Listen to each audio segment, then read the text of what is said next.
Mas eu tenho uma pergunta para todo mundo aqui. Com 13 anos de idade, quanto que vocês ganhavam por mês? Fala pra mim. Zero. Zero. Pois é. Eu com certeza zero. Já tava ganhando dinheiro? Tava nada. É que você naquela época já eu era trabalhava, fora da caixa. trabalho escravo. Trabalhava fazendo pizza pro meu pai e ganhando nada. Mas assim, hoje em dia, 13 anos de idade já é a idade que a molecada, através de um controle ou um teclado, tá fazendo riqueza. Exato. Eu não vou citar nomes aqui, eu venho do mercado artístico e eu trabalhei com uma menininha que ela tinha 11 anos quando eu comecei a trabalhar com ela. Hoje ela chegou acho que a 6 milhões de seguidores e ela tava fazendo 30 milhões ano pelo Instagram. Tinham várias marcas que patrocinavam ela, ela vendia vários produtos. O pai, a mãe e os irmãos pararam de trabalhar para cuidar da carreira dela. Só que é o seguinte, a menina tinha 11 anos, hoje ela tem 15, se eu não me engano, deve estar para fazer 15. Ela fazia 30 milhões de reais. Tem gente que vai viver uma vida inteira e não vai conseguir ganhar 30 milhões de reais. O pai e a mãe pensam na qualidade de vida dela. Primeiro a menina, por quê? Porque ela virou uma fonte de riqueza para a família. E isso é para a gente pensar no que você está dizendo. Quando eu falo de casa, quando a gente fala de repente montar um projeto, é uma alfaiataria. Eu monto a roupa, eu monto a casa para aquela família. Mas isso também é um problema. Por quê? Às vezes você vai fazer um quarto gamer que é gigantesco, que vai tomar metade da casa, e depois ela vai ser vendida para um tiozão de 70 anos, de 60 anos, que vai falar, mas que porra é essa aqui? Eu não quero, você quer um salão de festa? Faz um pub. O que é isso? Então, assim... Discoteca. Tem um lado positivo, que o cara quer fazer uma casa, mas às vezes ele está fazendo um projeto que vai empacar. E aí a minha pergunta seria, e os projetos que são megalomaníacos, né? Uma alfaiataria muito justa que talvez não seja vendida posteriormente. Como é que faz? É uma das maiores dificuldades lá quando você pega no mercado lá em Alphaville, são essas alfaiatarias, né? O cara faz ali tudo que ele gosta, porque são os sonhos dele. E aí, às vezes, na hora de vender, o cara não vai ter liquidez. E aí vem a notícia ruim, né? Nem sempre a casa que você tá fazendo por causa de um sonho de uma pessoa é o sonho da outra. E essa é uma das maiores dificuldades. Mas são duas coisas diferentes também, né, Thiago? Porque, tipo assim, quando o cara vem pronto pra você tá ganhando seu dinheiro como construtor. Eu tô falando de construção aqui. Exato. Você tá ganhando dinheiro como construtor. E que se o cara quer fazer uma casa barco, ele que se dane pra vender depois. Agora, no caso de incorporador, onde você tem que pensar no futuro, ninguém vai fazer uma casa barco. É outro business. Exato. É outro negócio. Não. No máximo pra botar no Airbnb, né? Não, ele sempre pergunta a nossa opinião, cliente investidor principalmente, né? E a gente tenta direcionar para o que é o mercado, né? Eu já fiz Casa Toscana, que foi um desses que talvez elefante seja branco. Um mico. E não vende depois? Eu tenho uma colega muito difícil, anos sem vender. E uma colega fez um riad marroquino. Lá no... Eu vou pedir pro Vini descrever. O que é um riad marroquino? É o verdadeiro Taj Mahal, dentro do condomínio. Um Taj Mahal. Eu achava que era um... Qual é o nome daquele? Não, é cuscuz marroquino.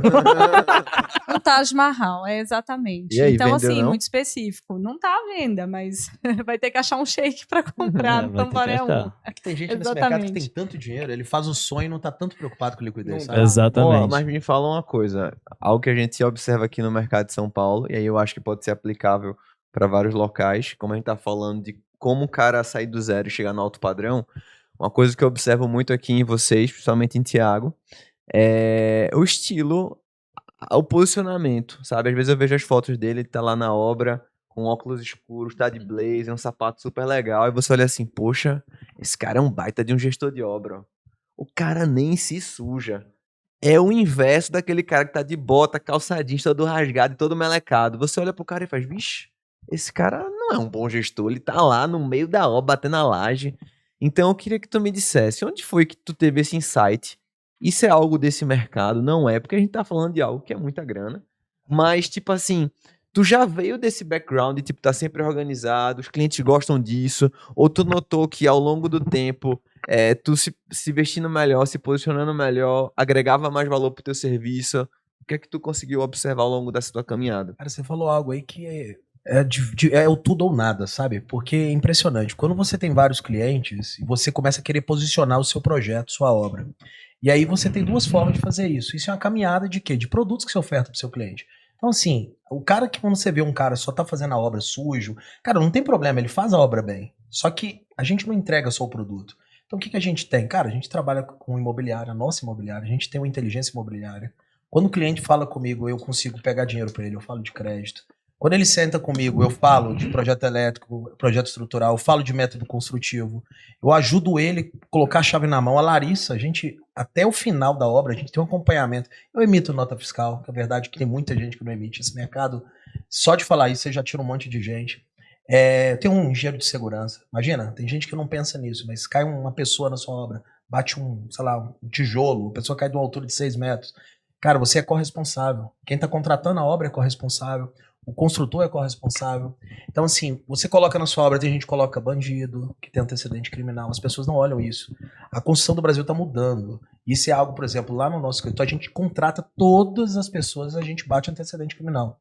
E por que a gente faz isso? Porque hoje, não que tenha problema, mas a pessoa está saindo ela tem um antecedente criminal, se ela vai entrar num condomínio, ninguém olha. Ninguém olha, e você está colocando uma exposição ali para sua construtora. E aí, assim, isso acontece demais. Quando você vai se posicionando só na obra, que é o cara que está ali, que eu não vejo problema, ele está fazendo o melhor dele, mas ele não é um bom gestor. Então a gente veio do mercado, né? Eu vim do mercado industrial, do mercado de multinacional, a gente trabalha com metodologia. Então, é importante você ter essa pessoa para estar olhando por esses cuidados. E você tem que ter a pessoa de execução também. Então, assim, o lado operacional ele é fundamental, você tem que ter a parte de gestão e você tem que ter essas preocupações, porque um deslize, você quebra o consultor. Então, vamos lá. Esse cliente de alto padrão, ele fica brigando por você por preço ou já estamos em outro game? É o game de qualidade de construção, se a construtora é séria, se você tem segurança, se você está fazendo toda uma gestão de construtora, é isso que o cara procura. Como é que é a visão do cliente frente não, vou brigar por preço e que se dane que você tem tudo isso? Como é que é? Você sobe o preço do seu produto, a avaliação do seu metro quadrado é absurdo, porque o cliente consegue entender o que eu estou colocando para ele. Ele vê valor. Quando você está num nicho que você vai falar tudo isso, ele vai olhar, poxa, você está me dando trabalho, ele não está vendo valor nisso? Cara, tudo bem. Eu tenho um monte de gente para te atender, eu não sou esse cara. Porque tem mercado para todo mundo. E a gente se posiciona e te fala não. E não é uma resposta. E quando chega esse tipo de cliente lá, a gente fala, né, Lala? Não é pra gente.